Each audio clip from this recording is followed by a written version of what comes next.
In the shadows of Asia's most dazzling metropolises, where billion-dollar deals are whispered in boardrooms 50 floors above the clouds, there exists a power structure so secretive, so untouchable, that even Forbes hesitates to rank them. They move markets with a single phone call. They reshape entire skylines with a signature. They control what you wear, what you drive, where you live, and even what you drink to celebrate life's victories. These aren't your typical tech bros or oil barons. These are the queens of the East, women whose wealth makes European royalty look middle class, whose business empires span continents, and whose influence reaches into the pockets of billions of people every single day. But here's what makes them truly dangerous. They've perfected the art of invisible power. While male billionaires chase headlines and Twitter followers, these women have built trillion-dollar dynasties from the shadows, controlling entire industries without ever appearing on magazine covers. From the woman who touches every smartphone screen you've ever swiped, to the empress who controls what 500 million people drink when they're thirsty for celebration, to the mysterious figure who literally owns the underground of an entire continent. Tonight, we're pulling back the silk curtain on Asia's most carefully guarded secret, the sisterhood of billionaire queens who don't just break glass ceilings, they demolish them, melt them down, and forge them into golden crowns. And the woman at number one, she started with absolutely nothing, not even shoes on her feet, and built an empire so vast, so essential to human survival, that governments around the world literally cannot function without her approval.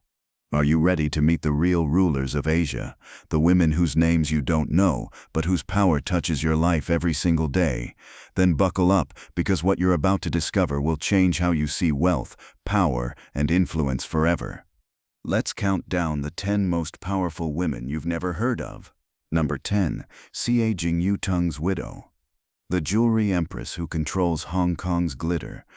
In the glittering heart of Hong Kong, where fortunes are made and lost faster than champagne bubbles pop, one woman sits on a throne built from diamonds and concrete, ruling over a $12 billion empire that makes the crown jewels look like costume jewelry.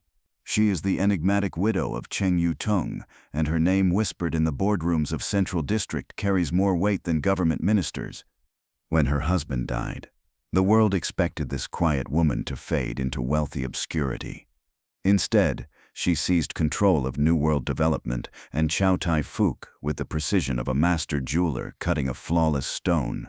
Today, she doesn't just own Asia's largest jewelry empire, she controls the very definition of luxury across the continent. Picture this, over 4,000 glittering stores spanning from Tokyo to Mumbai, each one a temple where Asia's elite come to worship at the altar of precious stones, every engagement ring that seals a billionaire's proposal, every diamond tiara worn by society queens, every emerald bracelet flaunted at charity galas, they all flow through her carefully manicured fingers.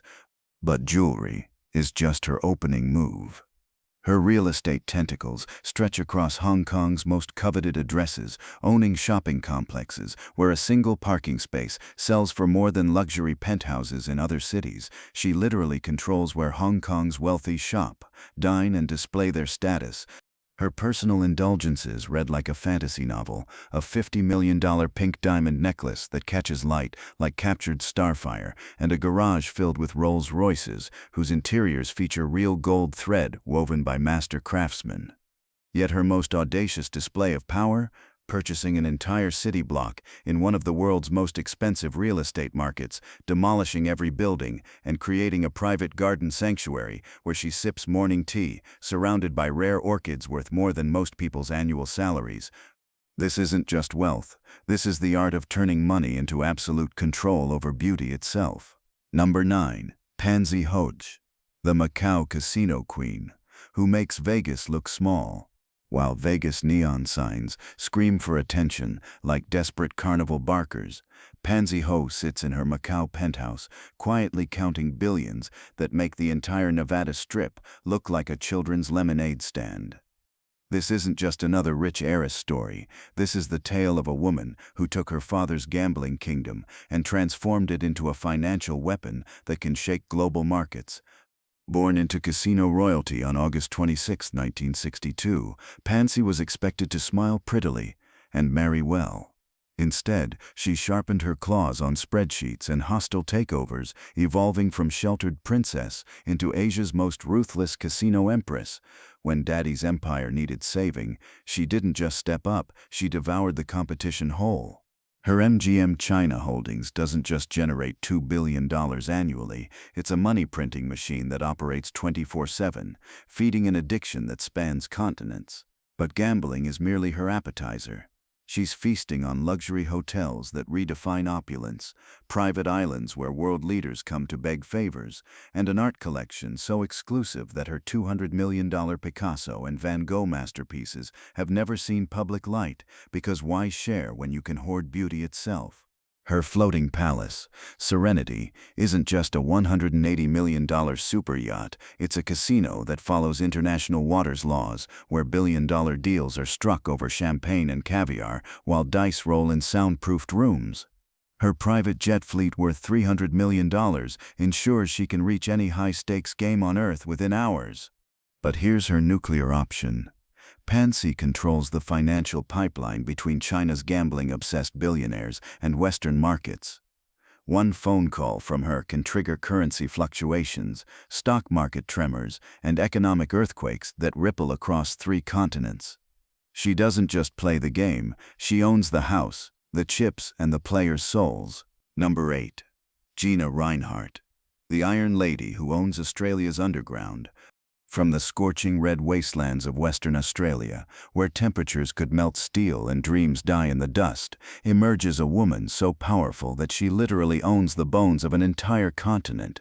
Gina Rinehart doesn't just mine iron ore, she commands geological forces that would make ancient gods weep with envy, generating $30 billion annually from rocks that most people wouldn't give a second glance. While other billionaires play with tech stocks and cryptocurrency, Gina deals in something far more primal and permanent, the very foundation stones of civilization itself. Her mining empire doesn't just extract minerals, it feeds the steel that builds every skyscraper in Shanghai, every bridge in Tokyo, every factory that manufactures the devices you're watching this on right now. Born into mining aristocracy, she inherited a struggling family business teetering on bankruptcy. But where others saw failure, Gina saw opportunity carved in bedrock.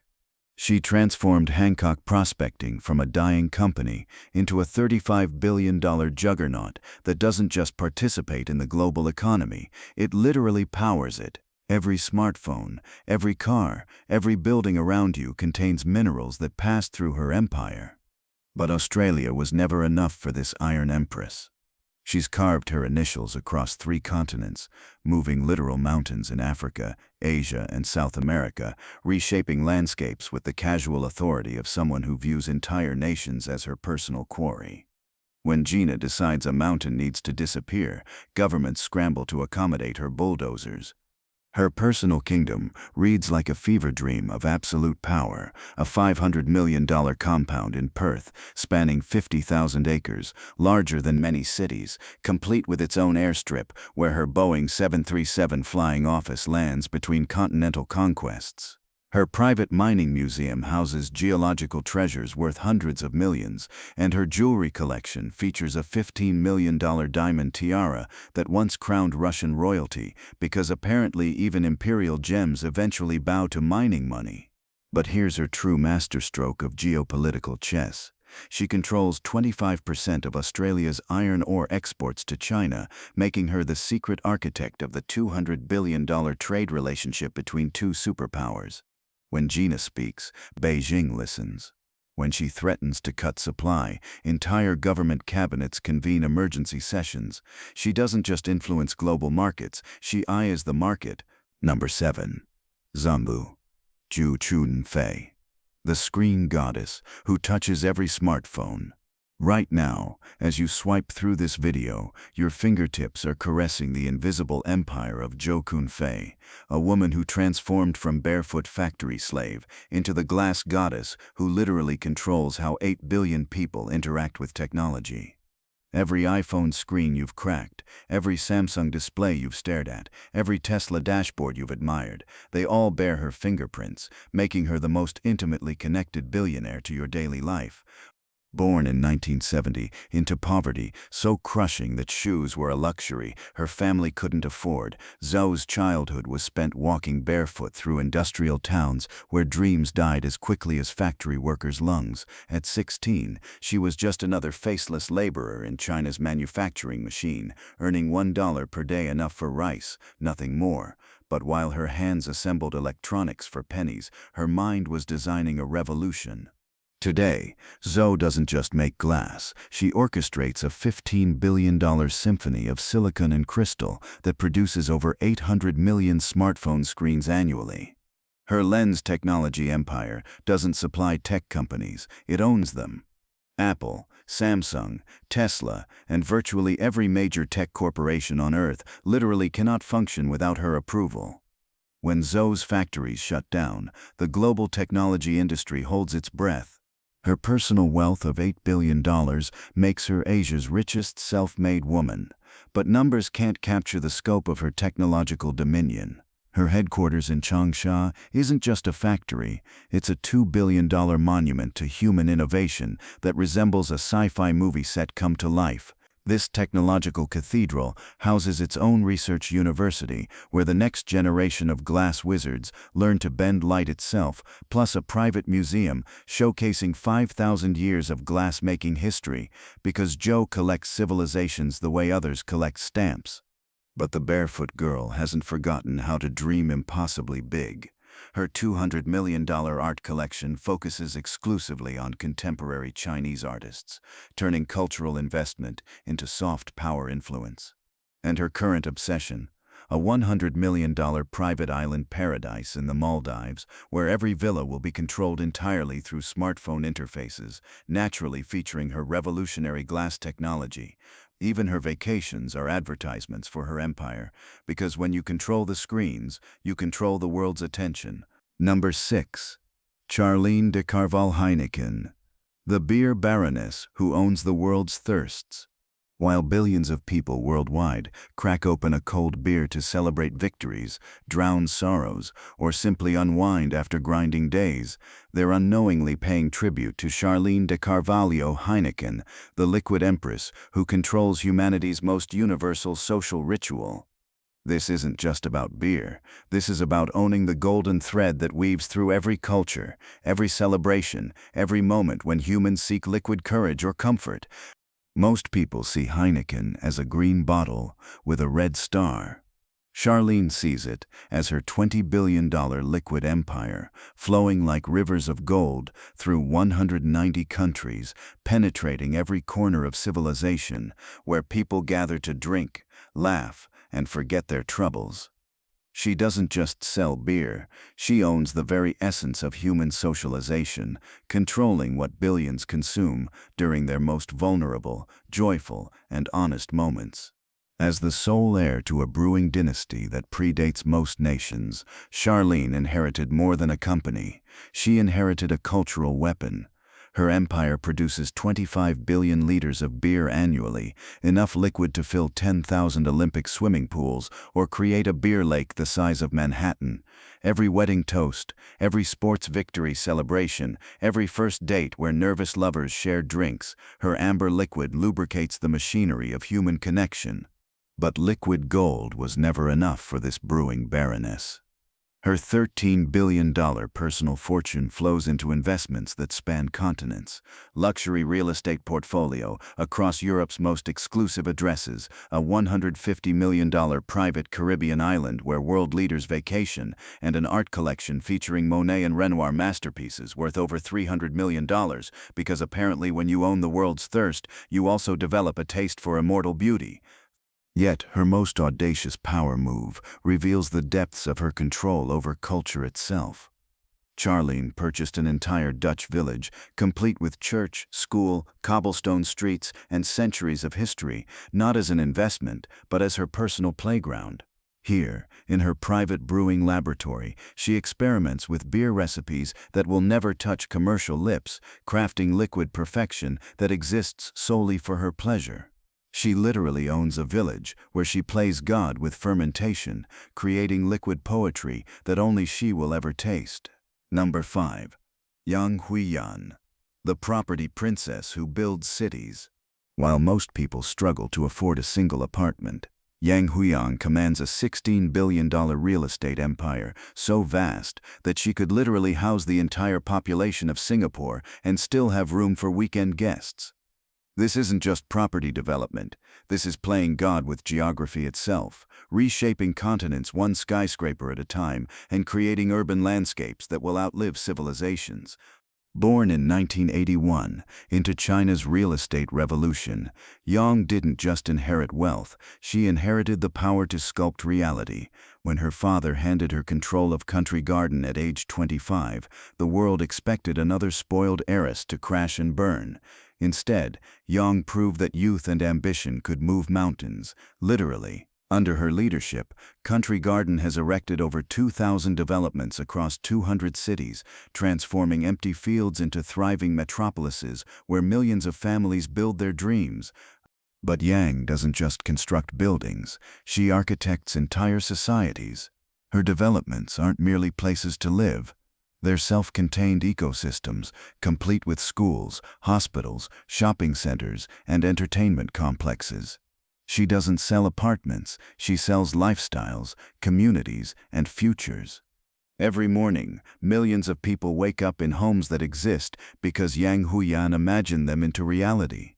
Her personal real estate collection reads like a billionaire's travel itinerary, an $80 million penthouse perched atop Hong Kong's Peak District, where she can survey her empire like a modern empress, a $45 million mansion in London's exclusive Kensington, because even property goddesses need European pied-à-terre, and a $60 million Singapore compound featuring its own private zoo, because apparently when you build cities for millions, you deserve exotic animals for entertainment. But her masterpiece transcends earthly limitations entirely. Forest City represents the ultimate expression of her architectural ambition, a $100 billion artificial island rising from Malaysian waters that will house 700,000 people when completed. This isn't urban planning. This is nation building. Yang is literally creating land where none existed before, constructing a floating empire that will function as its own country, complete with governance, culture, and economy. She's not just building a city. She's birthing a civilization from scratch, proving that in the modern world, the ultimate power isn't controlling existing territories, but creating entirely new ones. Number 4. Wya, the Dragon Lady of Chinese real estate. They whisper her name in Beijing's boardrooms like an ancient curse, the Dragon Lady. With a $9 billion fortune forged from concrete and ambition, Wu Yajun has earned every serpentine scale of that legendary title, breathing fire across China's urban landscape until entire cities bend to her architectural will. While other billionaires inherited their thrones, Wu clawed her way up from journalism's trenches, armed with nothing but a typewriter and ruthless intelligence. In the 1990s, as China's economy erupted like a financial volcano, Wu abandoned her reporter's notebook to become the story herself, transforming from documenting change to orchestrating it. Her pivot to real estate wasn't just career evolution, it was predatory instinct, recognizing the perfect hunting ground. Today, Wu doesn't just develop properties, she creates the stages where modern Chinese society performs its daily dramas. Her longed-for-properties empire spans over 200 luxury developments and shopping cathedrals that define how China's new middle class lives, shops, and displays status. Her company manages properties worth over $50 billion, but numbers can't capture her true achievement. She architected the very concept of Chinese luxury living. Her shopping malls don't just attract customers, they magnetize human rivers that flow through marble corridors like pilgrims seeking retail salvation. These aren't stores, they're temples where China's wealthy worship at altars of designer goods, generating foot traffic that rivals major cities' populations. Wintourn's personal indulgences reflect her dragon-like appetite for the extraordinary. a $120 million art collection showcasing contemporary Asian masters whose works increase in value faster than most people's salaries, and a custom Bentley featuring interior crafted from legally sourced endangered wood, because even environmental consciousness becomes luxury when you're worth billions. But her ultimate power statement: Beijing's most expensive shopping mall, where a single retail space commands monthly rent exceeding most people's lifetime earnings. She doesn't just own property, she owns the very definition of Chinese prosperity. Number 3. Kado Xiao. Hedu, the invisible billionaire who controls Taiwan's money. In a world where billionaires crave spotlight and social media followers, one woman has mastered the deadliest art of all: invisible power.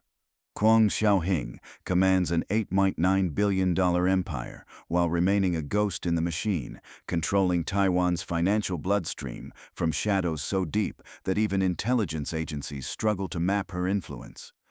This isn't accidental anonymity, this is weaponized invisibility. While flashy tycoons pose for magazine covers, Guang operates like a financial ninja, striking with precision that would make Wall Street legends weep with envy. Her Shin Kong Group doesn't just participate in Taiwan's economy, it is the economy, controlling the banks where millions deposit paychecks, the insurance policies protecting their families, and the department stores where they spend their dreams. Born into the influential Wu dynasty, Guang could have lived as decorative royalty. Instead, she married into the Shin Kong Empire and systematically devoured it from within, using financial maneuvers so sophisticated they should be taught in business schools as masterclasses in corporate conquest. Her conglomerate generates over $15 billion annually, but revenue figures can't capture her true achievement. She owns the financial nervous system of 23 million people. Her lifestyle reflects this preference for lethal subtlety. Her $200 million Taipei compound appears modest to casual observers, exactly the camouflage she desires.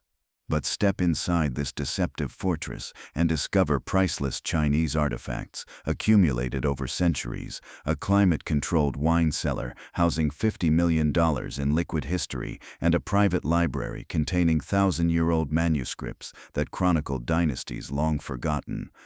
Yet these luxuries pale beside her ultimate weapon: complete access to the financial data of millions of Taiwanese citizens. Every loan application, every insurance claim, every credit card purchase flows through her digital empire. She doesn't just control money, she controls information, making her one of Asia's most dangerous puppet masters, pulling economic strings while remaining perfectly, terrifyingly invisible. Number 2. Susilo 1. Novai Jojo, the Kritek Queen who addicted a nation. While global health crusaders wage war against tobacco, Susilo Wanawijo sits atop a $12 billion nicotine throne, counting profits from an addiction so complete that she's literally woven herself into the DNA of an entire nation. This isn't just business, this is cultural conquest through smoke and cloves, where every breath taken by 270 million Indonesians generates money for her empire. Her Gudang Garam factories don't just manufacture cigarettes, they produce 100 billion tiny paper cylinders of dependency annually, enough tobacco tubes to circle Earth 350 times in a nicotine necklace that would make the planet itself look like it's smoking. But numbers can't capture her true achievement. She's made smoking synonymous with Indonesian identity itself. Inheriting a struggling regional cigarette company from her deceased husband, Susilo transformed grief into empire, turning mourning into a $7.3 billion fortune. Her Kritek cigarettes, infused with aromatic cloves, became more than products, they became cultural artifacts. To smoke Kritek in Indonesia isn't just a habit, it's an act of national identity, making Susilo the architect of an entire country's respiratory destiny. Her empire employs over 200,000 people, essentially funding entire cities in Java, where her factories pump out smoke and prosperity in equal measure. She doesn't just sell addiction, she sells livelihoods, making entire communities dependent on her continued success at making their countrymen dependent on her product. Her personal indulgences reflect this tobacco-stained power, a $100 million Jakarta compound featuring its own tobacco museum where she celebrates the leaf that built her empire, and a private island where heads of state visit to breathe her hospitality while discussing policies that affect her profits. Yet her most controversial treasure transcends tobacco entirely, the largest private art collection in Southeast Asia, featuring masterpieces liberated from European museums during World War II's chaos, now worth over $500 million. She collects both lungs and culture, proving that true power means owning beauty while destroying breath. Number 1. Zhong Huijuan, the vaccine empress who became China's richest woman. In a world obsessed with digital empires and social media influence, one woman discovered the ultimate currency isn't data or attention, it's life itself. Meet Zhong Huijuan, the vaccine empress who transformed from humble chemistry teacher into China's richest woman by mastering humanity's most desperate need, the fight against death. Born in 1961, when China was isolated from global medicine, Zhong began as a chemistry teacher, armed with nothing but textbooks and determination. While other entrepreneurs chased consumer desires, she pursued something far more primal: survival. Her pivot to pharmaceuticals in the 1990s wasn't just career change, it was recognizing that controlling health means controlling everything. Today, her $20 billion Hanzhou pharmaceutical empire doesn't just manufacture medicine, it manufactures hope itself. Unlike billionaires who sell luxury or entertainment, Zhong sells tomorrow: cancer treatments that grant extra years, diabetes medications that prevent early graves, and vaccines that shield entire populations from invisible killers. Her masterstroke came during humanity's darkest hour. When COVID-19 ravaged the globe, Zhong's company developed China's first domestically produced treatments, transforming global catastrophe into a $15 billion windfall while literally pulling millions back from death's door. Her personal wealth now exceeds $18 billion, making her richer than European royalty, but her true treasure isn't money, it's the biological destiny of 500 million people. Zhong doesn't just control pharmaceutical companies. She controls lifespans. Her patents determine who lives longer. Her drug approvals decide which diseases get defeated, and her research priorities shape medical futures. The Chinese government doesn't just listen to her recommendations. They depend on her discoveries for national health security. Her $300 million compound reflects this medical obsession, a surreal fusion of palace and laboratory, where she personally oversees drug development, while surrounded by luxury that includes her own private hospital staffed with world-class physicians, ensuring her empire's architect remains healthy enough to rule for decades. Even her art collection worships medicine, antique surgical instruments, and a $50 million Van Gogh featuring a doctor, because when you control life itself, even leisure becomes medical. These women don't just break barriers, they obliterate them, while building empires that reshape entire continents. From controlling what we drink, to what screens we touch, from the buildings we live in, to the medicines that keep us alive, these queens rule from shadows and boardrooms with power that makes traditional royalty look quaint. Which of these untouchable queens impressed you the most? Let me know in the comments below. I'd love to hear which empire surprised you. Like this video and subscribe so you never miss the stories of the world's most fascinating power players. Thanks for watching, and remember, the real rulers of Asia wear business suits, not crowns.